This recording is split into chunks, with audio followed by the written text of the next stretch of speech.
எல்லாருக்கும் வணக்கம். இன்னைக்கு நம்ம பார்க்க போகிறது நெரு அப்படின்னு சொல்லக்கூடிய ஒரு மலையாள மூவி பற்றி தாங்க. இந்த படத்தில் மோகன்லால், பிரியாமணி போன்ற நிறைய பெரிய ஆக்டர்ஸ் வந்து நிறைய நடிச்சிருக்காங்க. இந்த படத்துடைய ஒன்லைன் ஸ்டோரி என்ன அப்படின்னு பார்த்தீங்க அப்படின்னா, ஒரு கண்ணு தெரியாத ஒரு பொண்ணு அப்பா அம்மா கூட வாழ்ந்துட்டு வராங்க. அவங்க அப்பா அம்மா வந்து ஒரு நாள் வெளியில் போயிருக்கும் போது அந்த கண்ணு தெரியாத பொண்ணு வந்து ஒருத்தன் ரேப் பண்ணிடுறான். அதனால அவனுக்கு எப்படியாவது தண்டனை வாங்கி கொடுக்கணும் அப்படிங்கிற ஒரே காரணத்துக்காக இந்த குடும்பம் மொத்தமும் ரொம்ப கஷ்டப்படுறாங்க. அந்த கஷ்டப்பட்டுட்டு இருக்கும்போது மோகன்லால் வந்து அந்த பொண்ணுக்கு ஆஜராகி அந்த பையனுக்கு தண்டனை வாங்கி கொடுத்தாங்களா இல்லையா அப்படிங்கிறதா இந்த படத்தினுடைய ஒன்லைன் ஸ்டோரி. பொதுவாகவே இந்த கோக் கிராமம் அப்படின்னாலே நம்மளுக்கு ரொம்ப அந்நியமாக தான் இருக்கும். ஏன்னா வந்து செந்தமிழில் பேசுவாங்க. அதுவும் இல்லாமல் அந்த விஷயங்கள் பல விஷயங்கள் வந்து நம்மளுக்கு புரியாது. அது மட்டும் இல்லாமல் நம்ம நேரடியாக கோக்கில் பார்க்குற விஷயங்களுக்கும் சினிமாவில் காமிக்கிற கோக்குக்கும் பார்த்தீங்க அப்படின்னா நிறைய வேறுபாடுகள் இருக்கும். இப்படி எல்லாமே கோக்கில் நடக்கும் அப்படின்னு சொல்லி நம்மளுக்கே சில விஷயங்கள்லாம் மூஞ்சி சொல்லிக்கிற மாதிரி இருக்கும். ஆனால் இதில் ரொம்ப ரியாலிட்டியாக கிட்டத்தட்ட ஒரு 90% வந்து ரொம்ப ரியலாக காமிச்சிருக்காங்க கோச்சிங்ஸை. இந்த படத்தில் குறிப்பாக சொல்லணும்னா மோகன்லாலினுடைய ஒரு ஆட்டிடியூட் இருக்கு இல்லைங்களா, அது உண்மையிலேயே அவர் பெரிய ஆக்டர் அப்படிங்கிறத மறுபடியும் ப்ரூவ் பண்ணிக்கிட்டே இருக்காங்க. கோக் சீன்ஸில் வந்து சில டாக்குமெண்ட்ஸ் எல்லாம் வந்து ஆப்போசிட் பார்ட்டிக்கு வந்து கொடுத்துட்டு தான் நம்ம வந்து ஜட்ஜுக்கு கொடுக்கணும். அந்த கொடுக்கும் போது அந்த ஆட்டிடியூட் ஒன்று கேரி பண்ணுவார் மோகன்லால். அது ரொம்ப அழகாக இருக்குங்க பார்க்கறதுக்கு. மற்ற குற்றங்களை விட ரேப் அப்படிங்கிற குற்றத்துக்கு அந்த விக்டிம் தான் ஐ வீக்னஸ். இந்த கதையை பொறுத்தவரையிலும் விக்டிம் கண்ணு தெரியாது அப்படிங்கிற காரணத்தினாலேயே அந்த கேஸ் வந்து ரொம்ப ஈஸியாக உடைக்கிறதுக்கான வாய்ப்புகள் அதிகமாக இருக்கு.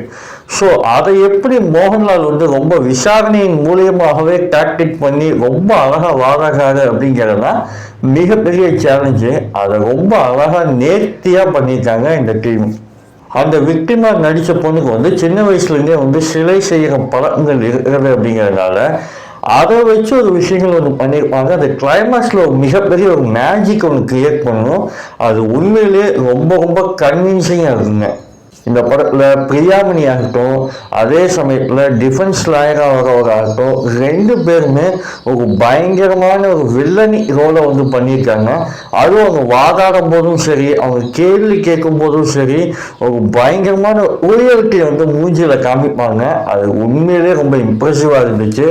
நம்மளுக்கே அவங்க மேலே வந்து ஒரு வெறுப்பு, ஒரு வன்முறையெல்லாம் ஏற்படும் அந்த பிரியாமணி மேலேயும் அந்த டிஃபென்ஸ் லாயர் மேலேயும்.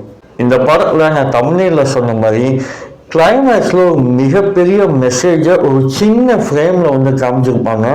அது உண்மையிலே எனக்கெல்லாம் வந்து ஒரு லைட்டாக கலங்கிருச்சுருந்தாங்க நான் சொல்லணும். பயங்கரமான மெசேஜை தயவுசெய்து மிஸ் பண்ணிடாதீங்க இந்த படத்தை.